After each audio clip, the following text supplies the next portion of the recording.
Let's get ready to rumble! I'm ready. I think I'm ready.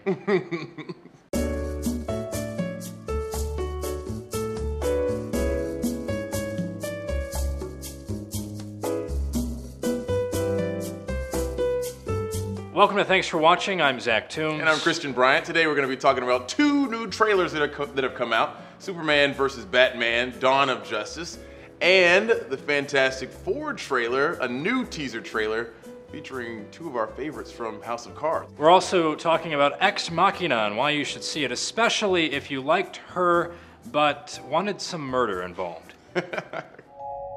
You are dead center of the greatest scientific event in the history of man. Hello. Hi. Do you have a name? Ava.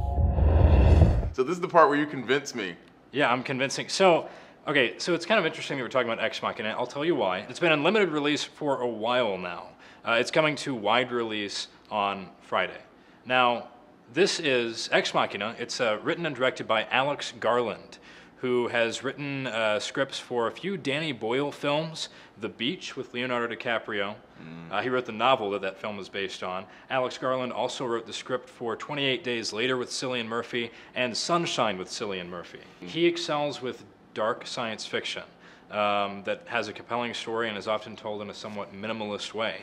And so Ex Machina is right up his alley. It is. It's in his wheelhouse. I should note, he's written screenplays and novels before within this genre. This is the first time that he's directed and written a motion picture. And so it's his directorial debut, and it's a pretty impressive debut. Caleb, I'm just gonna throw this out there so it's said, okay? You're freaked out. You're freaked out to be meeting me, having this conversation in this room at this moment, right? But can we just get past that? The whole employer-employee thing? Ex Machina tells the story of Damon Hall Gleason, who's a young programmer who basically works at Google. It's called Blue Book in the film, but it's basically Google. It's a search giant. It's a search giant that does a lot of other things. Damon Hall Gleason, this young programmer, wins a contest to be flown to the estate of the founder of Blue Book, played by Oscar Isaac.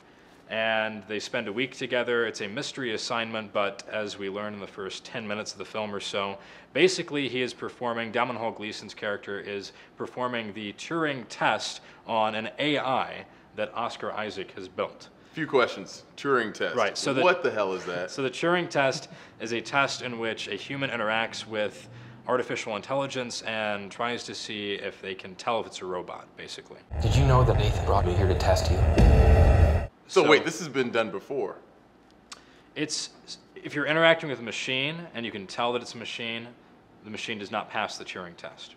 Wow. So this is like if I am... And it's Alan Turing's test. If I am communicating with Mediacom, my cable and internet provider, and I'm on chat and they ask me like a weird question, I'm like, you're definitely not a human, bro. That means they failed the test. The Turing test. That's actually a great example. By the looks of the trailer, it seems as though this robot this creature is very clearly a robot.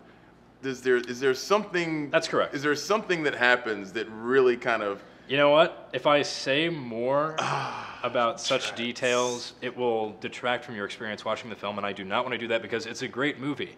It is played perfectly and in a very minimal fashion by its three leads, Damon Hall Gleason, Oscar Isaac, the rising star, Oscar Isaac. He's in everything. And the rookie in the mix, Alicia Vikander, who doesn't have a long or strong resume, but performs excellently here. So, gosh, this might spoil it also. Is there any robot sex?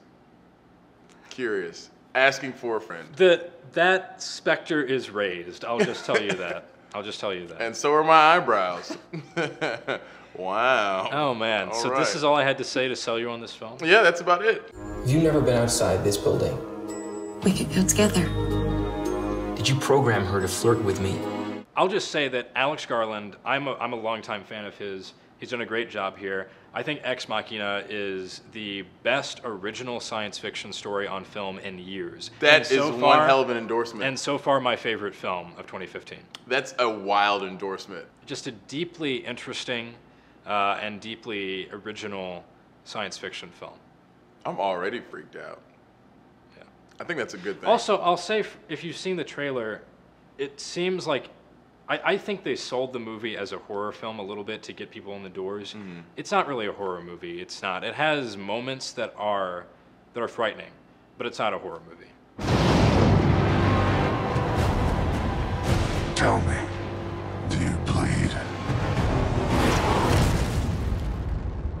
You will. So we've had a few very prominent trailers drop in the past week and a half or so. Of course, there was the Star Wars Episode 7 trailer, which we broke down in detail in last week's video because podcast. It deserved it. It was worth it. It absolutely deserved it. Let's talk about Dawn of Justice for a second here, because this was an interesting trailer that sparked a lot of discussion, some of it not terribly kind to the film. In fact, a lot of it not very kind to the trailer. In watching this trailer, you kind of see a little bit of what might be behind that. What the tension might be between them. What the tension might be between them. Superman being treated as a god almost. A false god, perhaps. False, in case you didn't see it. Because that's the best way to get your point across. Yeah. Big part of the lead up to the trailer and the movie was the reception of Ben Affleck as Batman. Mm-hmm. What were your initial thoughts in seeing him as Bruce Wayne and then the extra chunky Batman? I am not a Ben Affleck hater. There are plenty of Ben Affleck haters out there, and I don't need to do their job for them. So I mean, overall, I actually thought that Ben Affleck as Batman was one of the less talkable or talked about moments in the trailer. Because we've already gotten past that. That's why. Right. We had already gotten past that. We, as a population on this planet, have been looking for a savior. We're talking about a being whose very existence They are not telling us the truth. challenges our own sense of priority. So everyone seemed to be a little surprised by how dark the trailer was. Would you say that's fair? Extremely dark. Batman sounded like the Joker. Do you bleed? Well, you will. I mean, that was a villainous soundbite right there. That's deep, and I think more than anything else, like I've said before, science fiction movies, I'm an easy sell on science fiction movies, even if they don't have like a good working plot, even if the characters are flat. Like I still like them. You just want good guys punching robots. Right. But I think now that I'm a little bit older, I enjoy like good tension. Your superhero tastes have matured. They have very slightly. You want some class with your men in rubber suits punching each other. I'm tired of drinking out of my red Solo cup, man. I need it. You put that down. You picked up the whiskey glass. That's it. Yeah. And I need it poured out of a decanter also. So that's how I like my superhero movies. That's a weird connection. Anyway. And we're putting aside the rollout for this trailer, which was kind of disastrous. Because it leaked online right before they had IMAX screenings of the trailer. They had IMAX screenings of the trailer planned across the country. And people could go and pay money to go see the trailer on IMAX, or they could go online. And that was, a lot of people still saw it in IMAX. It kind of had the wind knocked out of it a little bit. Comparing the Dawn of Justice trailer to the Star Wars trailer, and I realize it's apples and oranges, but these are well-known franchises. These are well-known characters that we're seeing again on the screen. Star Wars had something that was truly comforting and nostalgic about it. We're home. That this Dawn of Justice trailer really didn't have and didn't go for, and that's might not be a bad thing considering, depending on how you look at it. But it did not have and did not play up a nostalgia factor or any sort of comforting factor. These elements of familiarity. Do the right thing. We know better now, don't we? Devils don't come from hell beneath us. They brought their warrior. No, they come from the sky. Do not envy the job of parents who will be taking their kids to see this movie in about a year. Look, now Superman and Batman actually really like each other, honey. They're friends. Kids are gonna be really confused. Can't you see it? They're gonna sit at home with their action figures like. I don't. They have Superman and Batman standing on the same side, right? then they're gonna have to turn them against each other very slowly, and it's just like 4 have survived. All exhibit unique physical conditions. I just want to fix my friends. You can't fix this. Fantastic Four, the reboot, also dropped a teaser trailer. flame on! So you a big Michael B. Jordan fan? I am, actually. We've got a guy named Josh Trank who wrote and directed this movie, and a guy with a thin but promising resume who he wrote and directed the film Chronicle. This is my theory, though, is that it's like a muscle. Watch this.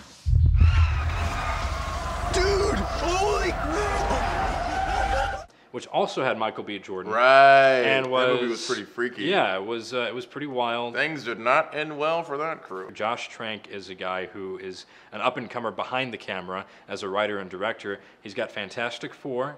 He's got probably Fantastic Four 2. Hopefully they come up with a different name for that. And then he's also got a spin-off Star Wars film in like 2017 or 2018. Yeah, so he's going to be, I think, the first director to cross over from the superhero mega franchises to the Star Wars mega franchise. Is he doing the one with Felicity? What's her name? Is that the... That's not him.